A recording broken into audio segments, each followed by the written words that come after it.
Sahabat Dasar dimanapun Anda berada, malam hari ini kita tengah membahas tema mengenai resolusi 2023. Dari apatis menjadi optimis. Pak Ustadz, kita akan berikan kesempatan buat sahabat Dasar buat bertanya. Silakan, yang mau bertanya, angkat tangannya. Sebelah kiri, boleh. Assalamualaikum Pak Ustadz. Waalaikumsalam. Izin bertanya Pak Ustadz, bagaimana bila pemimpin yang telah kita pilih tersebut berlaku salah Pak Ustadz? Bolehkah kita mengambil sikap sendiri Pak Ustadz? Menolak kebijakan yang dikeluarkan atau mungkin mengacuhkannya Pak Ustadz? Mungkin pertanyaan dari saya sekian. Terima kasih Pak Ustadz. Terima kasih. Mas Bayu, dalam kepemimpinan pemimpin dan masyarakat itu sangat cantik penggambarannya dalam sholat berjamaah. Oke. Ya kan? Ada pemimpin namanya imam. Betul. Ada rakyat namanya makmum. Untuk menjadi rakyat tidak ribet. Mau dia cerdas, mau dia agak cerdas, sampai bodoh boleh jadi rakyat. Jadi makmum, mau dari awam sampai alim boleh jadi makmum. Tapi jadi imam tidak boleh. Hati-hati, ada syarat-syaratnya. Satu syaratnya, dia harus kuat hafalannya, bagus bacaannya. Sama-sama bagus bacaannya, kita lihat lagi siapa yang paling tua di situ. Sama-sama paling tua, kita lihat lagi siapa yang paling senior dan paling lama tinggal di kampung itu. Nah sekarang pertanyaannya, bagaimana kalau saya salah melihat kesalahan pemimpin? Berdasarkan cara-cara dalam sholat jamaah, ketika imam salah, mestinya dia ruku tapi dia langsung sujud. Nah, itu gimana Kan? tuh Pak Ustadz? Gimana caranya? Nggak boleh Bayu tendang. Weh, salah Pak Imam. Salah, itu anarkis. Maka yang menegur mengucapkan subhanallah. Tapi diatur siapa? Ketika imam salah, saya tidak boleh katakan Pak Imam salah, tapi saya memuji Allah. Subhanallah, maha suci Allah. Tapi tidak semua di dalam ini berteriak subhanallah, bingung imam. Teriak sana, teriak ini. Apa ini? Bingung. Lalu siapa yang teriak? Saya kasih praktek Mas Bayu. Ya. Nah, sini saya jadi imam. Nah, maka kan ada juga di belakang saya sini. Betul. Ada juga di sini. Ya. Tapi yang pas adalah belakang kanan. Mas Bayu. Sisi belakang kanan. Ya, Oke. Mas Bayu ini ibaratnya wakil. Siapa di sini wakil ini? Dialah anggota DPR. Jadi ketika pemimpin salah, ini yang harus berbicara anggota DPR. Tapi kadang-kadang anggota DPR diam. Ketika pencalekan, kita memilih calon rakyat. Wakil rakyat yang kita pilih. Kita ingin menjadi, mencoblos wakil rakyat. Tapi mereka setelah menjadi anggota DPR, dia tidak menjadi wakil rakyat, tapi menjadi wakil partai. Saya anggota partai tertentu. Lalu saya mengeritik penguasa, padahal saya pengusung. Itu pasti saya di resapel. Apa istilahnya? PAU, pergantian antar waktu. Ini yang jadi masalah. Ya, belum lagi kalau dia tidur, datang tidur. Coba bayangkan apa itu, ada salah satu ini, setiap sidang sedikit saja yang datang. Itulah dia bilang Iwan Fals, saudara dipilih bukan di lotre, meski kami tak kenal siapa saudara. Itu Iwan Fals bilang begitu. Maka berteriaklah, jangan tidur ketika rapat. Suaranya setuju. Nah, kita sebagai rakyat bisa. Apa yang kita dalam dunia demokrasi boleh. Bagaimana caranya? Tindakan pertama, kita layangkan surat protes. Ada namanya class action. Masyarakat. Ya, kita gugat. Kemana? Ya ke lembaga yang mengurusi undang-undang. Kewajiban kita hanya tegur.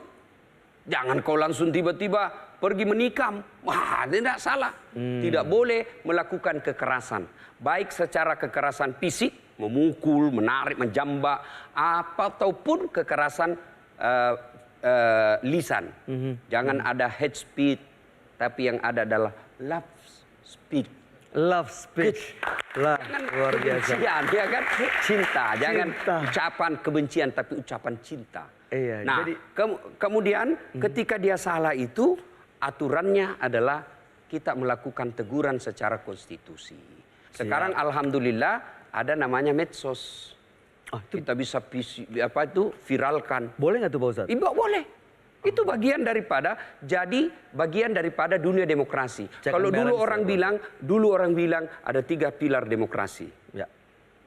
Itu legislatif, eksekutif, yudikatif. Sekarang ada 4. Satu lagi? Media sosial. Waduh, dahsyat sekali. Mudah-mudahan sudah terjawab ya pertanyaannya ya. Bagaimana cara menyampaikan aspirasinya kalau misalnya tidak sepakat atau tidak sejalan. Berikutnya ada lagi yang mau bertanya? Silakan.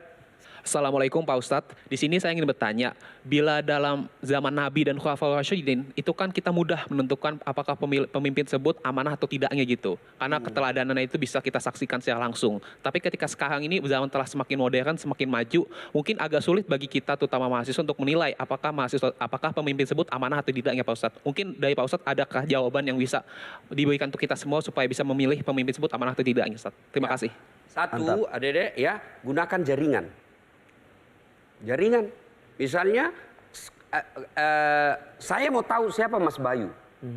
Jangan saya tanya, Mas Bayu bagaimana sifatmu? Pasti pencitraan. Oh, saya jujur. Saya jawab yang baik, Saya pasti. cerdas. Tidak. Tapi gimana? Lihat temannya. Lihat temannya. Siapa nih teman bergaulnya? Karena biasanya air tidak akan menyatu dengan minyak. Ya kan? Nah, lihat temannya. Yang kedua, gunakan, ada yang disebut sekarang jejak digital. Lihat medsosnya, lihat jejak-jejak digitalnya.